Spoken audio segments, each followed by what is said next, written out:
Hey everybody, in this video I want to show you guys how to solder. Specifically I'm going to show you how to solder to a motherboard. Once you can do this, you can solder two wires together even easier. It's actually really easy to solder two wires together because they're wrapped together, like you twist them together and then they pretty much stay together on their own. There is actually multiple ways to solder. I'm only going to be showing you one because I'm only really good at one, but it's always worked for me, so and it's good enough. And I think it's actually more efficient because it's easier to get the amount of solder on the end of the wire that you need. So as you can see at this point up here, if I move the camera a little, that little solder point in the top center almost, that's a tiny amount of solder, but it held it really strong, and that was the perfect amount of solder for that. And then we're going to be soldering in the video to another point on this board. So, and if you're wondering how I jerry-rigged this, I just kind of built this little thing to hold the camera, and then I just kind of let it focus once I was sitting on here, and then so we're going to be soldering to one of these points in here, and this iron is hot as shit. So first thing you need to make sure is that you have like a copper wire or something like that.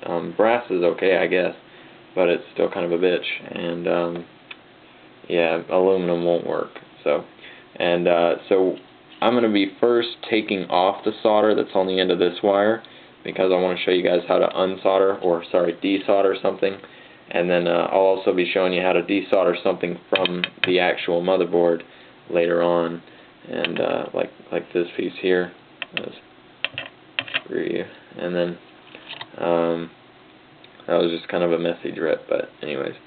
So as you can see, this one has solder on it, and we're going to touch this hot ass iron to the wire and the solder, and then just kind of pull it off of there. Because the solder, basically the way you want to do it is you want to make sure you touch the wire and the solder at the same time so that they're both hot, and then they just kind of roll off each other. So as you can see here, I've now separated the solder and the wire. So now it's pretty much good to go. And now I'll just be getting rid of this thing, and now that we're cleaned off, by the way, you never want to use this on plastic. You'll breathe it in and get cancer.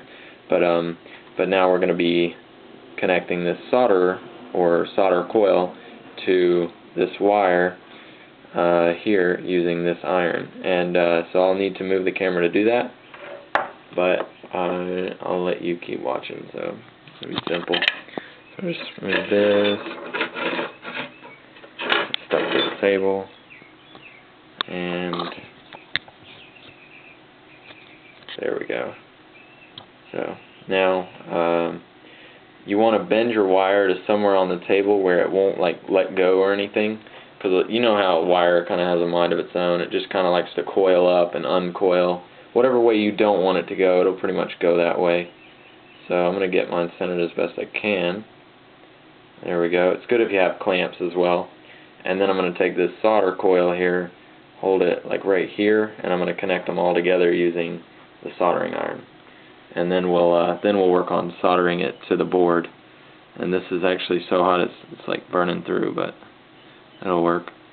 So as you'll notice, you're getting when you solder, you'll have like a little ball of wet metal on the end of the soldering iron, and also the solder itself, and that'll cause it'll drip off if you're not careful. But what you need to do is kind of use this, just kind of lead it around, or try and break it off as best you can onto the wire so that it doesn't because sometimes what it'll do is it'll stretch out and then reconnect to the old soldering iron, or reconnect to the original soldering coil, and you don't want that. I mean, it won't hurt it, you just have to keep fiddling with it until you get it right. But now, as you can see, I've got the solder on the end of the wire, and that is a really great amount of solder. It's teeny tiny. So we'll now solder this to the motherboard. Hopefully I don't, shit. Sorry, I put my soldering iron through some hot glue that was on the table, and now it's all steaming off. But let's see.